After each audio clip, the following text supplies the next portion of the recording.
দেখুন, বিশ্বাসে না মন খারাপ হয়।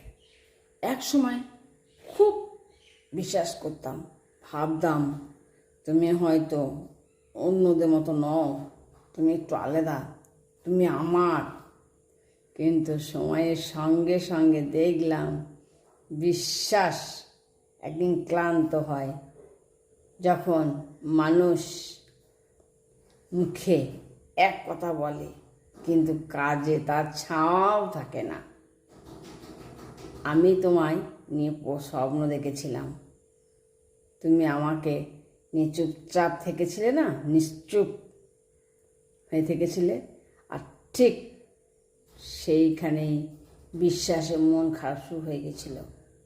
আজ বিশ্বাস বলে আমি আর কিচ্ছু দেখি না। আজও মন বলে তাকে আর আগের মতো ভালোবাসা যায় না। বিশ্বাস ভাঙলে শব্দ হয় না, শুধু ভেতরে ভেতরে সম্পর্কটা কাঁদে, অভিমান করে। হ্যাঁ,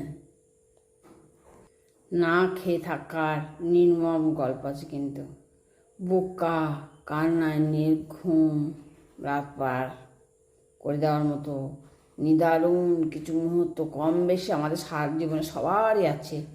তবুও 60-70 বছরের এক ছোট্ট জীবনে আমাদের এমন কিছু প্রাপ্তি থাকুক যা নিয়ে হাসি মুখে দুদণ্ড বেঁচে থাকা যায়, একটুখানি ভালোও থাকা যায়।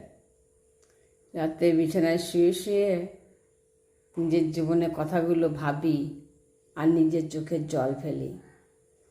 কি জীবন ছিল, আর কি জীবন হয়ে গেল। এমন এক জীবনে পা রেখেছি, শুধু টেনশন আর মানসিক অশান্তি ভোগ করছি।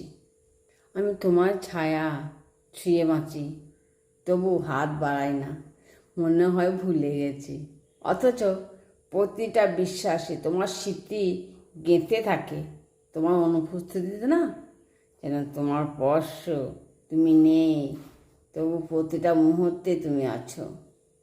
আমার জানা অজানা সব কথাই, তুমি নেই বলেই হয়তো এতটা গভীরতা, তুমি থাকলে, তুমি না থাকায় হয়তো সব কিছু এতটা স্পষ্ট। আমি তোমায় হারিয়েও পেয়েছি, আবার তোমার অভাবেই বেঁচে আছি। তুমিহীনতার ভিতরে তোমার অস্তিত্ব মিশে গেছে, তুমিহীনতার ভিতরে।